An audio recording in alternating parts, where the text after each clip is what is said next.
The machines beeped their steady rhythm in the dim hospital room, as my mother Abigail clutched my hand with a strength I didn't know she had left. "Claire, I have to tell you the truth before it's too late," she whispered, her voice barely audible over the monitors. "I loved a woman named Haisley with all my heart for years. Here's the letter, find her." My father Robert walked in at that exact moment, his face draining of color at the name, and he collapsed to the floor with a thud that echoed through the room. Nurses rushed in, shouting codes I couldn't process while I stood frozen, the envelope trembling in my grip. Mom's eyes fluttered shut as the chaos swirled around us, but not before she squeezed my fingers one last time, as if passing the weight of 30 years straight into my bones. I had always thought I knew my mother. She was the one who baked apple pies for every neighborhood potluck in our quiet Chicago suburb, who volunteered at church and never missed a single one of my soccer games growing up. Dad was the steady rock, the accountant who coached Little League and grilled burgers on weekends. Our family was the picture of normal, until this moment shattered it. The doctors stabilized Dad quickly, but the look in his eyes when he came to told me he had heard every word. "Haisley," he muttered later in the hallway, his voice cracking like thin ice. "She swore that was over." Over? What did that even mean? I sat beside Mom's bed that night, the letter unopened in my lap, replaying every family dinner, every holiday where she smiled a little too tightly, every time she changed the subject when old college photos came up. The letter felt heavy, like it carried the ghosts of choices I never knew existed. When the nurse finally left us alone, I tore it open under the harsh fluorescent lights. Mom's handwriting, elegant and slanted, spilled across the pages. She had met Haisley in 1994 at the University of Illinois, 2 freshmen assigned to the same dorm room. What started as late-night study sessions turned into whispered confessions, stolen kisses in the library stacks, and a love so fierce it scared them both. "Society wasn't ready," Mom wrote. "My parents threatened to cut me off, called it a phase, a sin. I chose safety, Claire. I chose your father because he represented the life they demanded. But I never stopped loving her." Tears blurred the words as I read how they had planned a future together. Moving to California, opening a small bookstore, living openly in a time when that still felt impossible. Then the pressure mounted. Anonymous notes on their door, family interventions, the fear of losing everything. Mom broke it off the summer before senior year, married Dad 6 months later, and buried Haisley so deep she thought the secret would die with her. By the time the sun rose, Mom was gone. The doctor pronounced it at 6:17 a.m., and the room filled with that awful silence only death brings. Dad sat in the corner staring at the wall, his shoulders shaking. "She never told me the whole truth," he said finally, his voice raw. "I knew something haunted her, but Haisley? That name, it was the one she whispered in her sleep sometimes. I ignored it for 30 years because I loved her enough to pretend." His words hit me like a slap. How many nights had I complained about my own boring life, my safe job at the marketing firm, my steady but passionless engagement to Mark, while my mother carried this alone. The funeral was set for 3 days later, and already I felt the ground shifting under me. I had to find Haisley, not just for Mom, but because something in that letter had cracked open a door inside me I didn't know was there. What if the normal life I was building was just another cage? The thought terrified me, but ignoring it felt worse. I drove home from the hospital in a daze, the letter folded in the glove compartment like a live wire. Chicago's familiar skyline blurred past the windshield, but nothing looked the same. How many times had Mom driven these same streets, smiling at me in the passenger seat, while hiding a love that could have destroyed our world? Dad stayed behind to handle the paperwork, his face a mask of quiet rage I had never seen. "Don't go digging, Claire," he warned before I left. "Some secrets are better left buried. Your mother chose us. That should be enough." But it wasn't. Not anymore. At the apartment I shared with Mark, I spread the letter across the kitchen table and read it again, this time slower, letting every detail sink in. Haisley had been an art major, vibrant and fearless, the kind of woman who painted murals on abandoned buildings and dreamed of galleries in New York. Mom described their first kiss under the stars at a campus bonfire. The way Haisley's laugh made the world feel bigger. Then the backlash. Mom's conservative parents from a small Indiana town found out through a roommate's gossip. Threats of disownment, church counseling, the works. Dad had been the safe rebound, The engineering student with a steady future and no questions asked. I told myself I was doing the right thing, Mom wrote. But every anniversary, every time I looked at you, Claire, I wondered what life with Haisley would have looked like. Mark came home late from his shift at the hospital, saw the pages and frowned. Babe, this is heavy. But your mom's gone now. Maybe let it rest. His words stung because they echoed Dad's.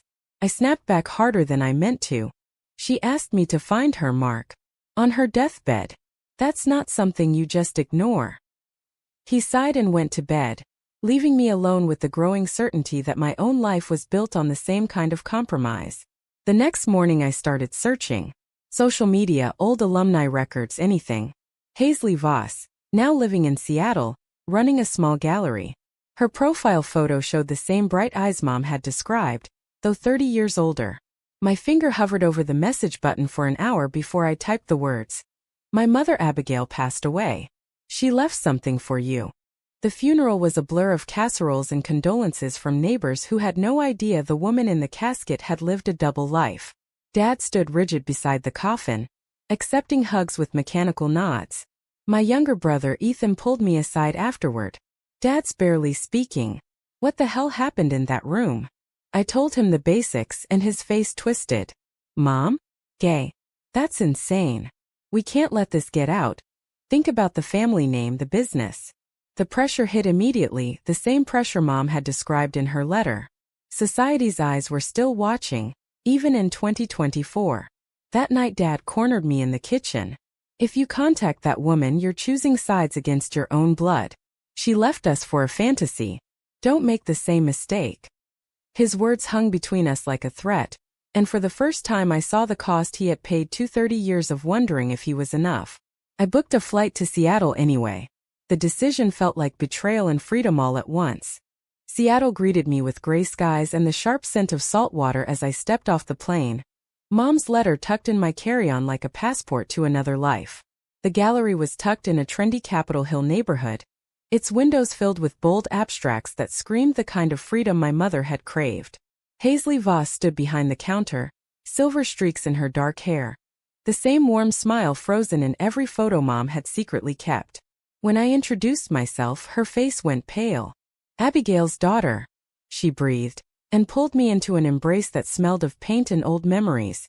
We sat in the back office surrounded by canvases, and she read the letter with trembling hands. Tears fell freely as she traced Mom's words.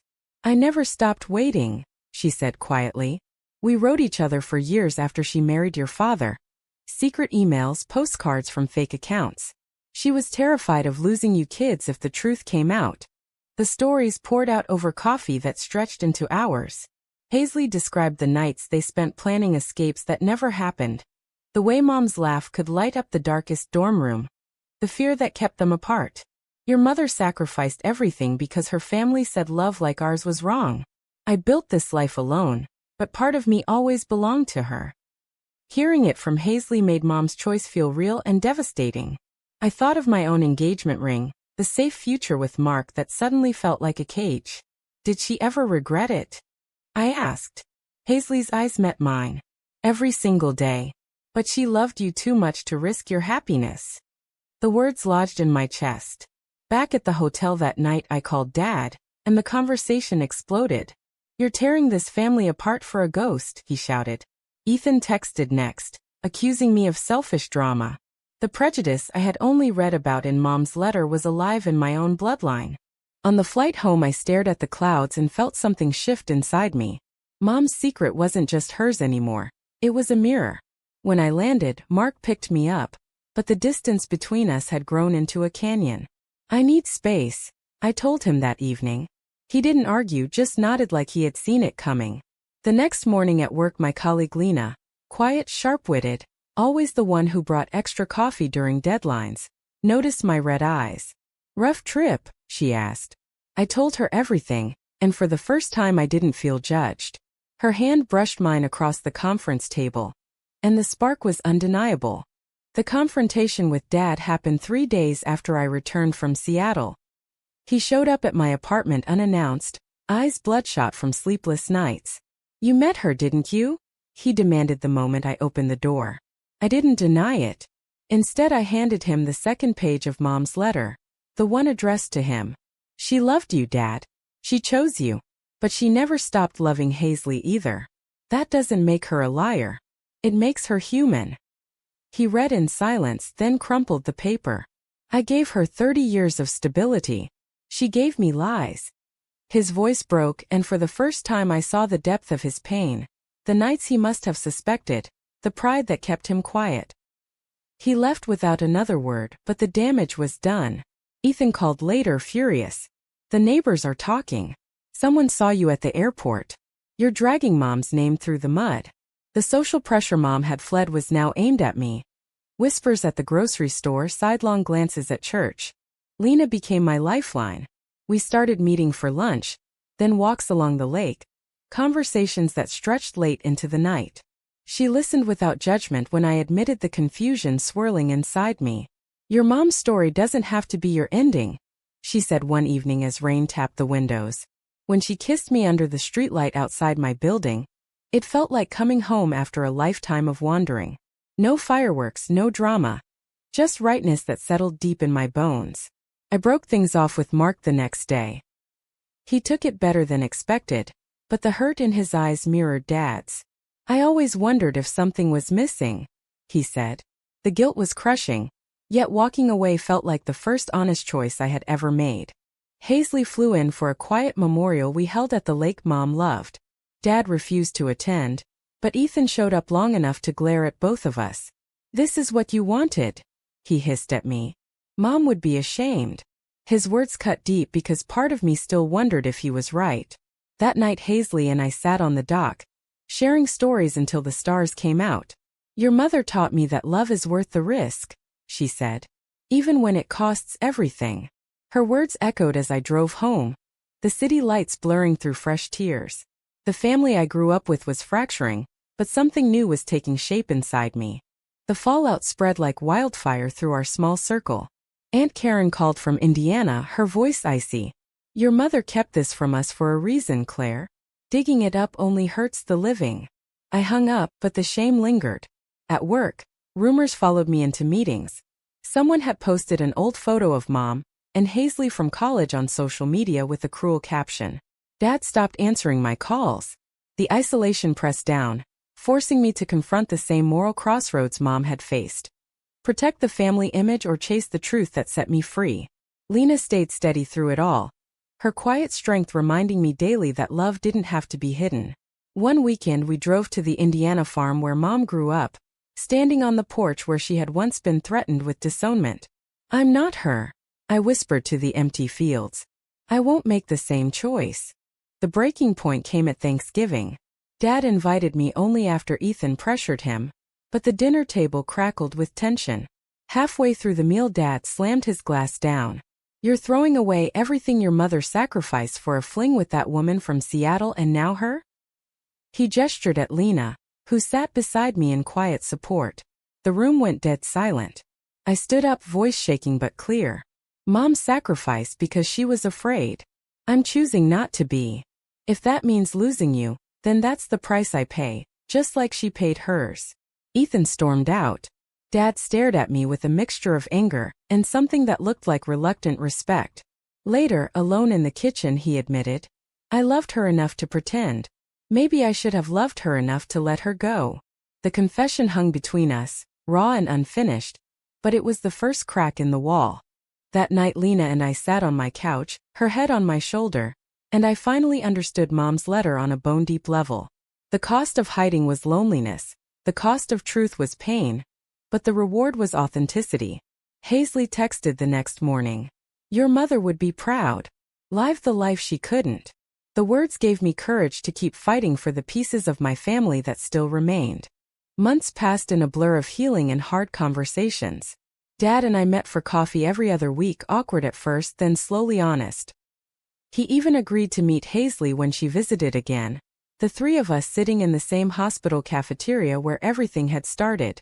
She never stopped loving you either, Haisley told him gently. Dad nodded, tears in his eyes. I know that now. Ethan eventually came around after a long talk where I laid out every fear Mom had written about, the prejudice, the family pressure, the impossible choice. I don't have to agree with it, he said finally. But I won't lose my sister over it. The family didn't magically mend overnight, but the fractures began to scar. Lena and I moved in together that spring. Our first evening in the new place, we hung one of Haisley's paintings on the wall, a vibrant abstract Mom had secretly commissioned years ago. Looking at it, I felt Mom's presence like a quiet approval. The life I was building wasn't perfect, but it was mine. No more hiding, no more pretending. The price had been high. Lost relationships, whispered judgments, nights of doubt. Yet the awakening was worth every tear. I had learned that love, real love, demands courage, not convenience. Was hiding the truth for 30 years the right choice, or did it destroy more lives than it saved? True or false?